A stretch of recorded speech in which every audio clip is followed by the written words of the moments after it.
أعوذ بالله من الشيطان الرجيم.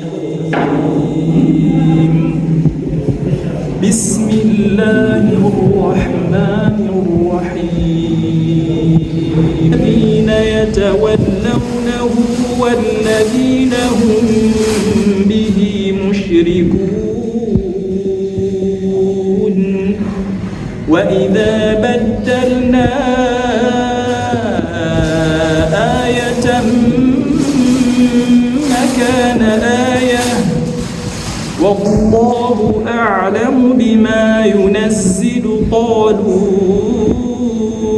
إنما أنت مفتر بل أكثرهم لا يعلمون. قل نزله روح القدس من ربك بالحق ليثبت الذين آمنوا وهدى وبشرى للمسلمين. ولقد نعلم أنهم يقولون إنما يعلمه بشر لسان الذي يلحدون إليه أعجمي وهذا لسان عربي مبين. إن الذين لا يؤمنون بآيات الله لا يهديهم الله ولهم عذاب أليم. إنما يفتري الكذب الذين لا يؤمنون بآيات الله وأولئك هم الكاذبون. صدق الله العظيم. Assalamu alaikum warahmatullahi wabarakatuh. Ndugu watazamaji wa Bichamo Online TV, leo tu katika Masjid Halima Bunjubi, Dar es Salaam kwa Baharia, lakini leo nimekutana na kijana ambaye ametusomea Qur'ani muda mfupi. Nilikuwa na maswali ya kumuuliza, lazima umsikie kwamba yeye anasomaje hii Qur'ani. Sheikh nani? Bashir. Sheikh Bashir. Bashir nani? Bashir Shaaban Makia. Anaitwa Sheikh Bashir Shaaban Makia. Sheikh Bashir, wewe umehifadhi Qur'ani? Kuhifadhi Qur'ani, unajua Qur'ani ni process ambayo haianzi kwangu mimi pia. Ndio. Inaanzia pia kwa wazazi. Maana mzazi akiwa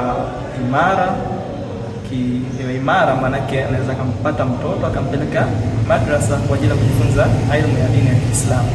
Kwa hiyo mimi mzazi wangu, safari yangu ya elimu ya hii ya Qur'ani ilianzia pia na uimara wa mzazi wangu kunipeleka chuo, kuhakikisha nikirudi shule tu naenda wapi? Naenda madrasa kwa ajili ya kupata elimu yangu ya Qur'ani. Kwa hiyo nilianzia pale taratibu mpaka sasa. Mashaallah. Umehifadhi kiasi gani katika Qur'ani? Nimehitimu msafu wote na sasa hivi na juzuu 28 ambazo huyu bwana kahitimu msafu mzima, lakini pia amehifadhi juzuu 20. Vipi wewe mtazamaji, umehifadhi ngapi? Sheikh wangu, kaifa tahfadhu al-Qur'an? Yani unahifadhije Qur'ani? Jinsi ya kuhifadhi. Yeye unafahamu, mtazamaji anataka ajue maana Qur'ani bana, wewe usifanye masiara. Ndio. Mimi mwenyewe hapa nilipo sio hafidh, ni dai lakini sio hafidh Qur'an. Sasa unahifadhije Qur'ani?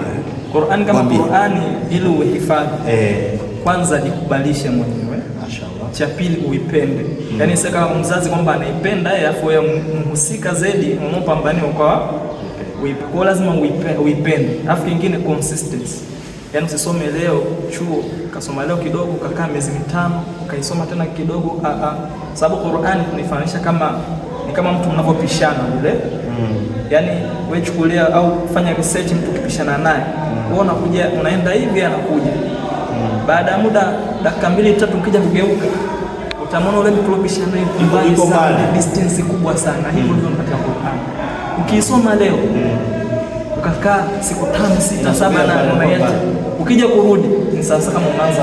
Kwa maana hiyo mtazamaji anasema yuraji kullu marra, yani inakuwa anairudia kila mara. Kuirudia Qur'ani inakuwa karibu na wewe. Ama ukairudia leo ukakaa siku 2, siku 3 hujaiangalia, basi inakuwa iko mbali kama vile kupishana na mtu. Ukiangalia huko tukigeuka tunakuta mtu yule. Umeona ndio Qur'ani inapokuwa. Mashaallah. Man alladhi shaja'aka ala hifdhihi? Yani nani ambaye akutia moyo ili uhifadhi Qur'an? Nani? Wapo wengi ambao wamenitia moyo. Kama sasa hivi mnaporekodi kuna watu wataangalia hizi video, watoto majumbani wanaweza kaona akapenda akame amevutiwa. Kwa mmoja ya watu ambao wamenivutia sana. Kuna msomaji mmoja anaitwa Omar Abdallah Sali. Wa wapi huyo? Huyo ni Temeke. Mashaallah. Huyu ni msomaji ambaye huyu hadi unaona ana role model wake. Kwa hiyo watazamaji, hasa vijana, natakiwa kumbe ili mwe wazuri muwaige watu wema. Huyu ana role model wake, yuko Temeke. Anaitwa Sheikh nani? Omar Abdallah Sali. Sheikh Omar Abdallah, barakallahu fik. Una mtu ambao umemuathiri leo ana juzuu 20. Vijana wote jaribuni kutafuta role model wazuri shekhe. Sio tafuta role model na vipindi viwili puani. Mtihani huo. Naam, mashaallah. Kwa hiyo unawaambia nini watazamaji ambao wana mawazo kwamba ukisoma Qur'ani wewe upande wa sekula ufanye vizuri? Nachoa nasihi. Naam. Hiyo fikra watoe. Sababu ukiwa na mtazamo hasi bwana, na ndo kasumba ya watu wengi. Bwana mtu akisoma Qur'ani huku watoto bora. Ndugu zangu katika imani, siri kubwa mpaka nilipofika hapa basi naweza kuambia ni Qur'ani. Yaani Qur'ani yoyote anayehifadhi Qur'ani kama kweli atasoma vizuri shule, ataenda kisha anaenda shule kila siku, anafuatilia masomo yake anaosoma, akirudi na Qur'ani, yani lazima apande juu. Yani lazima Mwenyezi Mungu ampandishe daraja kote. Sio kwenye Qur'ani, hata masomo pia ya shule lazima Mwenyezi Mungu akuweke. Na watu wa Qur'ani watu wajua. Asikwambie Allah una ladha kusoma Qur'ani afu kenda ukasoma na masomo, yani unaona unashuka na yani kama Qur'ani umeweza kuihifadhi. Basi na masomo unachukua nini sasa? Mimi nachukua ualimu wa masomo ya biology na geography. Mashaallah, mashaallah. Barakallahu fik. Kwa kweli alhabibi, neno la mwisho. Unawaambia nini vijana wenzako? Vijana wenzangu? Yapo mambo mengi ya kuwa nasema. Wanasema. Lakini kwa dunia hii ya sasa tulipofika, mambo mengi yanakushughulikisheni vijana wenzangu. Yapo mambo mengi ambayo mwenyewe ukiamua kupotea, yani kwa dunia ya sasa ni wewe uchague. Ima kukufuru au kushukuru. Fursa zipo nyingi katika Qur'an. Kuona nasihi kama vijana wenzangu, ndio muongozo wa Islam, si ndio muongozo wetu. Kwa hiyo tunahitajika. Boss ndio kwamba nimeshafika kijana, mimi siwezi tena kukaa darasani. Simu nayo, darasa mbalimbali zinaendelea, vipindi mbalimbali vya Qur'ani vipo. Sasa kipindi pia unaweza kufuatilia kila siku.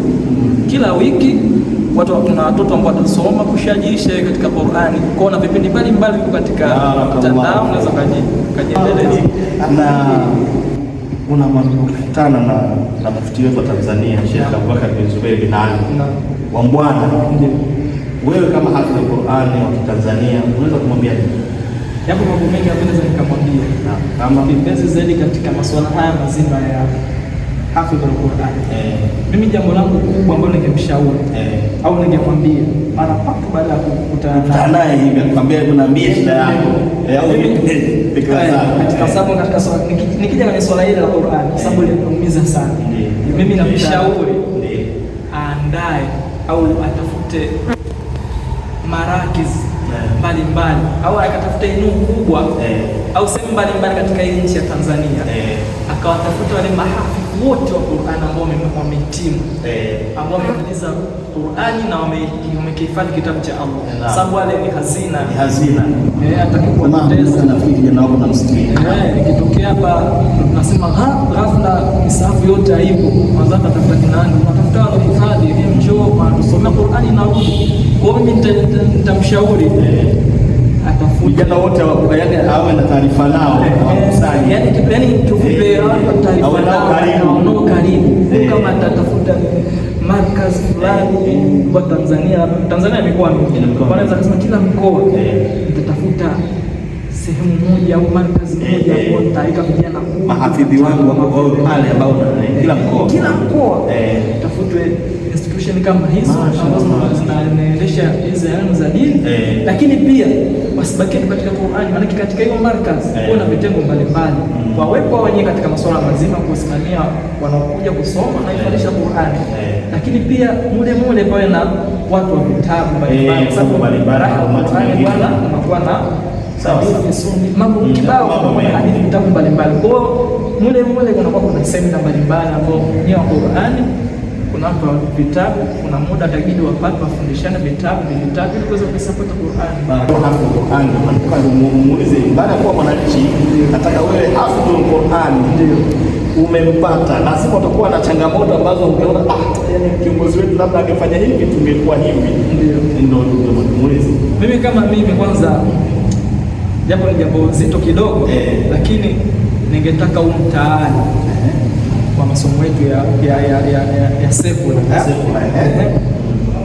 wapunguze ukali kidogo katika masuala mazima ya muda, kwa sababu sasa hivi wanafunzi kama tunavyoona tangu wanapoanza shule chini mpaka tunafikia vyuo vikuu. Mimi mwenyewe kwa sababu ni mwanga hilo jambo na mmoja hapo, na maana kwamba mtoto kuanzia shule ya darasa la kwanza mpaka la 7 na sasa hivi ndio tumepungua mpaka la 6 sasa hivi watu kumaliza mwakani darasa la 6.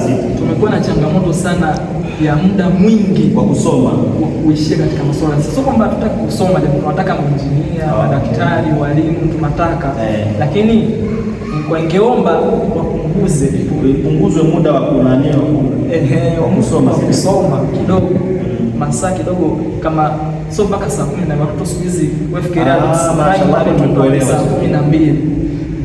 Ndugu mtazamaji, kumbe ana maana mama anamwambia muda wa kusoma. Kwa mfano kama sisi hapa zamani tulikuwa tunasoma kuanzia asubuhi mpaka saa 8 tunarudi nyumbani. Na wengine walikuwa wanaenda saa asubuhi wanarudi saa 6 nyumbani kula, alafu baadaye wanarudi saa 8 shuleni mpaka saa 10, mwisho ilikuwa ni saa 10.